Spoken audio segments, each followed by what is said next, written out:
kí gbogbo ilé orúkọ mi ni Olúwatósìn ọmọ Olúwa lọ́wọ́.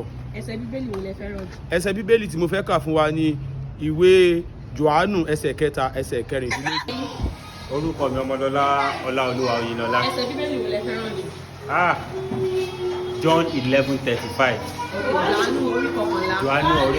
Jòhánù orí kọkànlá ẹsẹ̀ 15. Ó sọ wípé Jésù sọkún. Mo fẹ́ràn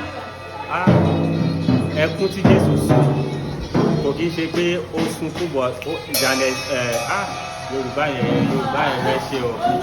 It's an expression of love. Orúkọ mi ni Ọláolú. Ẹsẹ̀ bíbélì wo lẹ fẹ́ràn jù? Béèrè, a ó sì fi fún ọ. Ọkùn, a ó sì tilẹ̀kùn. Níbo ló wà nínú? Nínú kíkóra wọn jọ ọ̀pọ̀rọ̀ ọ̀yàn kò ṣe nípa ti tèmi. Gbogbo àwọn tó bá dìde sí mi ní ìjàlọ láàdálẹ̀ bí. Níbo ló wà nínú? Mo ní tó wà nínú bíbélì.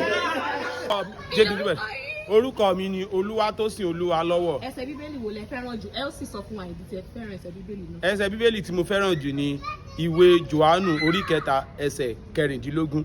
Ìdí tí mo ṣe fẹ́ràn rẹ̀ ni pé òun ní ọ̀rọ̀ ìràpadà wa àwa ọmọ Ọlọ́run.